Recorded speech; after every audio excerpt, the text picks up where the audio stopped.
والسلام علی من لا نبی بعدہ اما بعد فاعوذ باللہ من الشیطان الرجیم بسم اللہ الرحمن الرحیم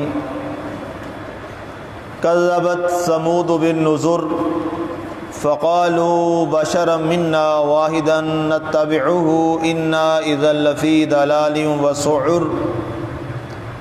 اُلقی الذکر علیہ من بیننا بل هو کذاب عشر سیعلمون غدا من الکذاب العاشر۔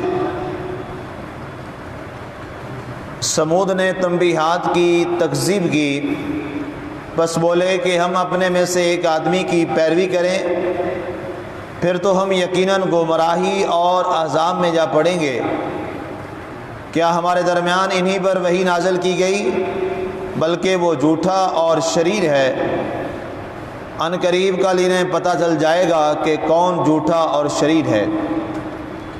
آج ہماری سورہ القمر کی آیت مبارکہ 26 تک کی تلاوت و ترجمہ کا شرف نصیب ہوا۔ سامعین، یہ آخری ہماری دو آیات کی وضاحت اور سمود قوم کے حوالہ سے کچھ باتیں رہ گئی تھیں، اس جانے پہلے بڑھتے ہیں۔ اللہ تعالیٰ نے سمود قوم کے حوالہ سے، یعنی حضرت صالح علیہ السلام کی جو قوم ہے انہیں قوم سمود کہا جاتا ہے۔ قوم سمود کی تکذیب کے حوالہ سے ارشاد باری تعالیٰ ہوا کہ قوم سمود نے اپنے نبی حضرت صالح علیہ السلام ان کو جھٹلا دیا، نعوذ باللہ، اور ان کی جب تکذیب کی اور صالح علیہ السلام نے خاص طور پر جس ایک حوالہ سے انہیں منع کیا تھا، ناقۃ اللہ کے حوالہ سے، یہ تفصیل بھی پہلے آپ نے سن رکھی ہے۔ مختصراً یہ ہے کہ وہ جو اونٹنی تھی اس کے بارے میں آپ نے فرمایا کہ ناقۃ اللہ وسقیاہا، اللہ نے یہ جو اونٹنی پیدا کی ہے تمہارے لیے ایک پہاڑ سے، ایک تو یہ ہے کہ ایک دن جو پینے کا پانی ہے وہ تمہارے لیے ہوگا، اور ایک دن جو سارا وہ پانی ہے تالاب سے یہ اونٹنی پیا کرے گی۔ ایک تو اس کے اندر بھی انہوں نے بے ایمانی کا معاملہ کیا، اور دوسرا یہ ہے کہ انہوں نے یہ فرمایا کہ یہ اونٹنی جو ہے یہ ناقۃ اللہ ہے، یہ اللہ کی اونٹنی ہے۔ اب ظاہر ہے اب اس کا تعلق ایک اللہ کے ساتھ ہو گیا، ایک نبی کے ساتھ ہو گیا۔ اب یہ اونٹنی جو ہے وہ عام اونٹنی نہیں رہی، بلکہ اس کا تعلق اللہ اور اللہ کے نبی کے ساتھ ہو گیا۔ تو فرمایا کہ خبردار کسی نے اگر اس اونٹنی کو تکلیف پہنچائی یا اسے کوئی ضرر پہنچایا، تو کسی نے اگر ایسا کیا تو پھر اس کا انجام جو ہے وہ بہت برا ہوگا۔ تو اس قوم نے، قوم سمود نے کیا کیا کہ نعوذ باللہ قرآن فرماتا ہے فَكَذَّبُوهُ فَعَقَرُوهَا، ان لوگوں نے کیا کیا؟ اللہ کے نبی کی بات کو بھی جھٹلا دیا، نعوذ باللہ، فَعَقَرُوهَا، اور اس کے پاؤں کاٹ دیے، جس سے اونٹنی کی حفاظت کے لیے کہا گیا تھا اور اس کے احترام کے لیے ان لوگوں نے کیا کیا؟ اس کی الٹا کون سے؟ اس کے پاؤں کاٹ دیے۔ تو قرآن فرماتا ہے فَدَمْدَمَ عَلَيْهِمْ رَبُّهُمْ بِذَنبِهِمْ فَسَوَّاهَا، تو اللہ تعالیٰ نے ان کے اس عمل کی بنیاد پر ان پہ ایسا عذاب ڈالا کہ انہیں برابر کر دیا۔ برابر سے کیا مراد ہے؟ سمجھ گئے ہوں گے آپ، انہیں پوری قوم کو اللہ نے تباہ فرما دیا۔ فَسَوَّاهَا وَلَا يَخَافُ عُقْبَاهَا۔ تو اب یہاں پہ ارشاد فرمایا گیا کہ اس قوم سمود نے اپنے ڈرانے والوں کو ہی جھٹلا دیا۔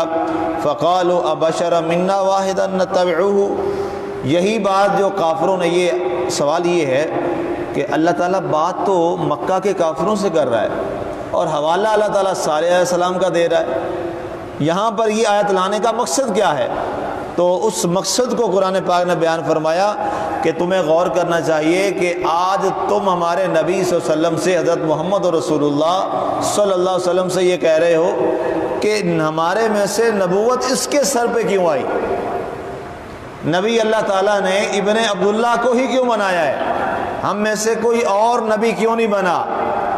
یہ جناب یتیم ہیں، ان کے والد نہیں ہیں، یہ ان کے پاس دولت نہیں ہے، ان کے پاس وہ پیسہ نہیں ہے۔ ہمارے درمیان بڑے بڑے سردار یہاں بیٹھے ہوئے ہیں، قریش کے بڑے بڑے اور بنو ہاشم کے بڑے بڑے سردار جو ہیں وہ موجود ہیں، لیکن نبوت ایک اس شخص کے سر پہ آئی ہے جس کے پاس ظاہری طور پر کوئی مال نہیں ہے، جس کے پاس ظاہری طور پر دولت نہیں ہے، جس کے پاس ظاہری ٹھاٹھ باٹھ مال و زر کی نہیں ہے، اور در یتیم ہے، تو نعوذ باللہ یہ جملے بولے تو اللہ نے اسے ہی نبی بنانا تھا، ہمیں سے کوئی اور کیوں نبی نہیں بنا؟ تو اللہ نے فرمایا یہ کوئی نئی بات نہیں ہے جو تم نے آج کی ہے، یہی بات تم سے پہلے قوم سمود نے بھی کی تھی، اور قوم سمود نے یہ کہا تھا کہ وہ کہنے لگے آپ باشرم منا واحدا نتبعہ، کیا یہ ہم میں سے یہی انسان رہ گیا تھا، یہی بندہ رہ گیا تھا جس کو اللہ نے کہہ دیا کہ اس کی اتباع کرو، صالح علیہ السلام کی کوئی اور بندہ نہیں تھا یہاں پہ؟ اللہ نے فرمایا یہ کوئی نئی بات نہیں ہے، یہ بات اس طرح کی ایک وہ قوم تھی قوم سمود، اس قوم نے بھی ایسا کیا تھا، تو پھر ہم نے ان کا پھر کیا کیا تھا، انہیں تباہ و برباد کیا تھا۔ انا اذا لفی ضلال وسعر، اور وہ کہنے لگے کہ اگر ہم اس کی پیروی کریں گے تو نعوذ باللہ ہم گمراہ ہو جائیں گے اور ہم ایک عذاب میں جا پڑیں گے۔ ان لوگوں نے یہ کہا تو معاملہ اس کے برعکس ہو گیا، عذاب میں وہ تو نہ پڑا جس کو ہم نے نبوت دی تھی، بلکہ عذاب میں وہ پڑ گئے جنہوں نے یہ جملہ بولا تھا۔ اور آج اگر تم یہ جملہ ہمارے نبی کے بارے میں یہ بول رہے ہو کہ اگر ہم ان کی پیروی کریں، اور کن کو چھوڑ کے؟ اپنے بتوں کو، پرانے بتوں کو۔ بار بار یہ جملہ بولا کرتے تھے ہم اپنے آباء و اجداد کے مذہب کو چھوڑ دیں، بتوں والا جو صدیوں سے ان کی عبادت کرتے آ رہے ہیں، اور ہم اس نئے مذہب، نئے دین کی جو بات یہ کر رہے ہیں ہم اس کو قبول کر لیں؟ وہ اس کو نیا دین کہا کرتے تھے۔ تو اللہ تعالیٰ نے فرمایا انہوں نے جب یہ بات کی تھی تو پھر اللہ تعالیٰ نے انہیں کیسے گمراہ کیا وہ تمہارے سامنے ہے۔ اُلقی الذکر علیہ من بیننا بل هو کذاب عاشر، کیا ہمارے درمیان انہی پر وحی نازل کی گئی؟ اب یہ آیت یہاں پہ اس لیے لائی گئی کہ سیم یہی جملہ، بالکل ہو بہو یہی جملہ قوم سمود نے بولا، اور آج یہی جملہ قوم مکہ نے، کفار مکہ نے بولا اللہ کے آخری نبی حضرت محمد رسول اللہ صلی اللہ علیہ وآلہ وسلم کے بارے میں۔ تو اللہ یہاں سے دو باتیں مراد مفسرین لکھی ہیں۔ ایک تو یہ بات ہے کہ اللہ تعالیٰ اپنے نبی صلی اللہ علیہ وآلہ وسلم کو تسلی دینا چاہتا ہے۔ یاد رکھیے یہ بشری تقاضا ہے، یہ انسانی تقاضا ہے کہ انسان جو ہے وہ اچھائی کرے، بھلائی کرے، لوگوں کے لیے بہتر کرے، اور اس کے باوجود لوگ اگر گلا شکوہ کریں اور پھر بات کریں تو اس سے مایوس ہونا اور تکلیف ہونا یہ فطری بات ہے، اور یہ تکلیف خود حضرت محمد رسول اللہ صلی اللہ علیہ وسلم کو محسوس ہوئی، اور آپ نے اس تکلیف کو محسوس کیا، اور یہی انسانی تقاضا بھی ہے۔ تو اس پر احسان فراموشی جو ہے یہ سب سے برا عمل ہے۔ ایک میں واقعہ پڑھ رہا تھا کہ ایک خاتون تھی، سیاہ رنگ کی، سیاہ فام، اور ظاہری طور پہ وہ بدصورت اور برے اس نے اور خراب ترین کپڑے اس نے پہنے ہوئے، اور بڑی قابل نفرت ظاہراً شکل سے نظر آ رہی ہے، لیکن اس نے ہاتھ میں کیا ہے؟ خنزیر کا گوشت اٹھا رکھا ہے۔ تو راستے میں ایک مدبر شخص ملا، سادی صاحب نے یہ بات لکھی ہے، تو اس نے کہا کہ تیرا اپنا وجود اتنا قابل نفرت ہے تو تو نے پھر اپنے ہاتھ میں خنزیر کا گوشت اٹھا رکھا ہے، اس کی کیا وجہ ہے؟ اس نے کہا یہ میں نے گوشت اس لیے اٹھا رکھا ہے کہ راستے میں مجھے کوئی احسان فراموش اگر مل جائے گا تو میں اس کو دے دوں گا۔ وہ شیخ سعدی فرماتے ہیں وہ دانا کانپ گیا، اس نے کہا واہ، میں تو تجھے یہ سمجھ رہا تھا کہ شاید تو جاہل گنوار ہے، تو نے وہ بات کی ہے جو مجھے بڑے بڑے دانا لوگوں نے نہیں بتائی۔ اس نے کہا تم نے کیا بات سمجھ لی مجھ سے؟ اس نے کہا میں نے یہ بات سمجھ لی کہ احسان فراموش جو ہوتا ہے وہ دنیا کا سب سے برا شخص ہوتا ہے، کہ وہ سور جسے اللہ نے ناپاک اور نجس کہا ہے، اور دنیا کی سب سے ناپاک چیز جو ہے وہ خنزیر ہے، احسان فراموش اس سے بھی برا ہوتا ہے۔ یہ کتنی اہم بات ہے۔ انہوں نے کہا کہ آج یہ مجھے بات تم سے پتہ چلی جو مجھے بڑے بڑے صاحب علم لوگوں نے نہیں بتائی، اس لیے اللہ تعالیٰ نے قرآن میں فرمایا حل جزاء الاحسان الا الاحسان، لوگوں ہمیشہ احسان کا بدلہ احسان سے دیا کرو، بھلائی کا بدلہ بھلائی سے دیا کرو۔ آگے ارشاد فرمایا گیا سیعلمون غدا من الکذاب العاشر، فرمایا ان قریب کل انہیں پتہ چل جائے گا کہ کون جھوٹا ہے کون شریر ہے۔ فرمایا پیارے حبیب آج یہ لوگ آپ کو نعوذ باللہ جھوٹا کہہ رہے ہیں، حضور صلی اللہ علیہ وسلم کو جھوٹا کہا گیا، استغفر اللہ علیہ وسلم۔ اس تبلیغ دین کے راستے میں آپ کے اوپر یہ جملہ بھی بولا گیا نعوذ باللہ کہ آپ جھوٹے ہیں۔